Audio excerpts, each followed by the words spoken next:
आज की इस पूरी यात्रा में हम उस सोच को समझेंगे जो किसी भी इंसान को सामान्य नौकरी या छोटे काम की सीमाओं से निकालकर एक ऐसी दिशा देती है जहां वह न सिर्फ अपने लिए बल्कि अपने भविष्य के लिए भी स्थायी धन, स्थायी विकास और एक मजबूत पहचान बना सकता है। यह सोच किसी खास विषय, खास उद्योग या किसी खास किताब तक सीमित नहीं है, बल्कि यह वह सामान्य जीवन शैली है जो अमीर और सफल लोग सालों से अमल में लाते आए हैं। और हम इसे खास तौर पर उस क्षेत्र से जोड़कर समझेंगे जिसे हम सब जानते हैं, फार्मा बिजनेस, क्योंकि यह एक ऐसा सेक्टर है जिसमें यदि सही सोच, सही दिशा और सही फाइनेंशियल समझ जोड़ दी जाए, तो एक साधारण व्यक्ति भी बेहद मजबूत बिजनेस खड़ा कर सकता है। हर इंसान दो तरह की मानसिकता के साथ बड़ा होता है। पहली सोच यह कि नौकरी ही सुरक्षित है, पक्का पैसा वही देता है, महीने की सैलरी ही असली कमाई है और ज्यादा जोखिम नहीं लेना चाहिए। दूसरी सोच यह कि दुनिया में असली कमाई उन्हीं के पास जाती है जो सिस्टम बनाते हैं, जो अवसर तलाशते हैं, जो पैसे को अपने लिए काम करवाना सीख जाते हैं। फार्मा इंडस्ट्री में भी यही फर्क दिखता है। एक तरफ मेडिकल रिप्रेजेंटेटिव होते हैं जो महीने की सैलरी पर मेहनत करते रहते हैं, और दूसरी तरफ वहीं बैठा एक बिजनेस ओनर होता है जिसका प्रोडक्ट चलता है, ब्रांड चलता है, नेटवर्क चलता है और वह सिस्टम से कमाता है। वह अपने समय को बेचता नहीं, बल्कि समय को मल्टीप्लाई करता है। इस पूरी सीख का पहला हिस्सा है फाइनेंशियल एजुकेशन। हम स्कूलों में बहुत कुछ सीखते हैं, फॉर्मूले, थ्योरी, इतिहास, बट असली जिंदगी में काम आने वाली सबसे जरूरी चीज हमें कोई नहीं सिखाता, और वह है पैसा कैसे कमता है, पैसा कैसे टिकता है और पैसा कैसे बढ़ता है। फार्मा बिजनेस में फाइनेंशियल एजुकेशन का मतलब है मार्जिन की समझ, पीटीआर और एमआरपी का अंतर, नेट रेट कैसे बनता है, डिस्ट्रीब्यूटर्स किस तरह प्रॉफिट निकालते हैं, क्रेडिट साइकिल कैसे काम करता है, मैन्युफैक्चरिंग कॉस्ट कैसे डिसाइड होती है, पैकेजिंग कॉस्ट का क्या असर होता है, कौन सा प्रोडक्ट हाई फ्रिक्वेंसी है और कौन सा स्लो मूवर है, कौन सा मॉलिक्यूल डॉक्टर प्रिस्क्राइब करता है, किस पर मार्केटिंग करनी चाहिए, किस पर नहीं। ये सब जानना स्कूल की बात नहीं, मार्केट की बात है। यह वही ज्ञान है जो सक्सेसफुल लोग अपने बच्चों को देकर आगे बढ़ाते हैं, और यही ज्ञान एक मिडिल क्लास व्यक्ति को कभी नहीं मिलता, इसलिए वह पैसे को कभी समझ नहीं पाता।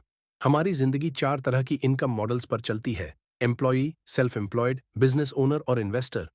फार्मा जगत में एम्प्लॉई एक एमआर है, सेल्फ एम्प्लॉयड एक डॉक्टर है, बिजनेस ओनर एक फार्मा ब्रांड चलाने वाला व्यक्ति है, और इन्वेस्टर वह होता है जो मैन्युफैक्चरिंग प्लांट खरीद लेता है या प्रोडक्शन कैपेसिटी में निवेश करता है। हर बड़ा इंसान एम्प्लॉई से बिजनेस ओनर और फिर इन्वेस्टर बनने का रास्ता चुनता है, क्योंकि असली कमाई तब होती है जब आपकी मौजूदगी पर निर्भर हुए बिना भी पैसा आता रहे।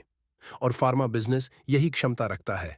एक बार आपका प्रोडक्ट मार्केट में फिट हो जाए, डिस्ट्रीब्यूटर नेटवर्क सेट हो जाए, डॉक्टर्स रिकॉल करने लगे, पैकेजिंग प्रीमियम दिखने लगे, तब आप फिजिकली मौजूद ना हो तब भी आपका बिजनेस चलता रहता है।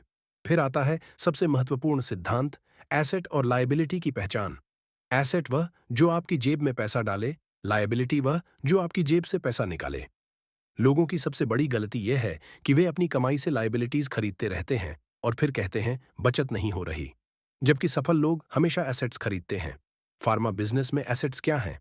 आपका ब्रांड नाम, आपकी प्रोडक्ट लाइन, आपकी डिस्ट्रीब्यूटर चेन, आपका डॉक्टर नेटवर्क, आपका पैकेजिंग सेटअप, आपका मार्केटिंग कंटेंट, आपका टीम सिस्टम, ये सभी एसेट्स हैं क्योंकि ये आपको पैसा देते हैं।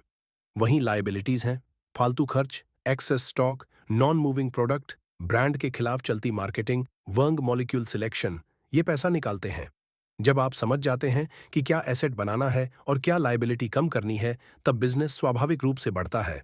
फार्मा में अवसर हमेशा उन लोगों के लिए खुला है जो डरते नहीं। मार्केट कम्पिटिटिव है, हाँ है, लेकिन कंपटीशन हमेशा उस जगह होता है जहां पैसा बहुत है।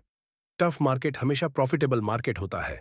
जो लोग यह सोचकर रुक जाते हैं कि बहुत कंपनियां हैं, वे दरअसल यह नहीं समझते कि डिमांड भी बहुत है, डॉक्टर्स भी बहुत हैं, बीमारी भी बढ़ रही है, जनसंख्या भी बढ़ रही है और हेल्थ केयर सबसे फास्ट ग्रोइंग सेक्टर है। बिजनेस अपॉर्चुनिटी उन्हीं को दिखती है जो रिस्क को समझते हैं लेकिन उससे भागते नहीं। बिक्री कौशल यानी सेलिंग स्किल फार्मा का सबसे बड़ा हथियार है। सेलिंग का मतलब सिर्फ डॉक्टर को कन्विंस करना नहीं है। इसका मतलब है प्रोडक्ट की कहानी बनाना, ब्रांड की वैल्यू समझाना, डिस्ट्रीब्यूटर को मार्जिन क्लैरिटी देना, रिटेलर को कॉन्फिडेंस देना, डिजिटल मार्केटिंग से प्रेजेंस बनाना, डॉक्टर को फॉलोअप का पैटर्न बनाना, डिटेलिंग का तरीका सही रखना। सेलिंग ही वो शक्ति है जो एक साधारण प्रोडक्ट को भी सक्सेसफुल बना सकती है। जो बेचना सीख गया वह दुनिया में कहीं भी टिक सकता है, क्योंकि दुनिया में सब कुछ बेचा जाता है। Idea, concept, product, service, relation, trust. Numbers की समझ एक सक्सेसफुल फार्मा बिजनेसमैन की पहचान होती है। मैन्युफैक्चरिंग कॉस्ट से लेकर पैकेजिंग तक, पैकिंग साइज से लेकर मार्जिन तक, स्टॉक रोटेशन से लेकर क्रेडिट पीरियड तक, रिटर्न पॉलिसी से लेकर नेट प्रॉफिट तक, हर चीज नंबर्स चलाते हैं। नंबर्स नहीं समझने वाले लोग बिजनेस में गलती करते चले जाते हैं क्योंकि उन्हें लगता है कि प्रोडक्ट चल नहीं रहा, जबकि असली कारण गलत प्राइसिंग, गलत डॉक्टर टारगेटिंग या गलत मार्जिन डिस्ट्रीब्यूशन होता है। सक्सेसफुल लोग हमेशा डेटा पर चलते हैं, न कि इमोशंस पर। बिजनेस में असली चुनौती फियर होती है, फेलियर का डर। लोग सोचते हैं प्रोडक्ट नहीं चलेगा, डॉक्टर प्रिस्क्राइब नहीं करेगा, डिस्ट्रीब्यूटर सपोर्ट नहीं देगा। लेकिन सच ये है कि साहस वही रखता है जो आगे बढ़ना चाहता है। डर कभी खत्म नहीं होता, लेकिन सक्सेसफुल लोग डर के बावजूद कदम बढ़ाते हैं। फार्मा में सक्सेस उन लोगों को मिलती है जो एक बार प्रोडक्ट फेल होने पर भी दूसरा, तीसरा, चौथा प्रोडक्ट लॉन्च करने की हिम्मत रखते हैं। मार्केट खुद सिखा देती है कि क्या चलना है और क्या नहीं। फार्मा में फ्रीडम का मतलब सिर्फ पैसा नहीं, बल्कि सिस्टम है। सिस्टम का मतलब है regular stock, reliable manufacturer, consistent quality, premium packaging, doctor recall, distributor trust और मार्केटिंग फ्लो। जब सिस्टम मजबूत हो जाता है तो बिजनेस आपके एफर्ट्स से कहीं अधिक तेजी से चलने लगता है। असली आजादी वही है कि आपका बिजनेस चले, चाहे आप बिजी हों, ट्रैवल पर हों या आराम कर रहे हों। अब बात करते हैं शुरुआत कैसे की जाए। फार्मा बिजनेस की शुरुआत हमेशा छोटा से होनी चाहिए, लेकिन स्मार्ट तरीके से। सबसे पहले नीच सिलेक्ट करें। Gastro, pain, Ayurvedic, anti infective, derma, इनमें से कोई भी चुनें जहां अच्छा डिमांड और डिसेंट मार्जिन हो। 3 से 4 हाई मूविंग मॉलिक्यूल से शुरुआत करें।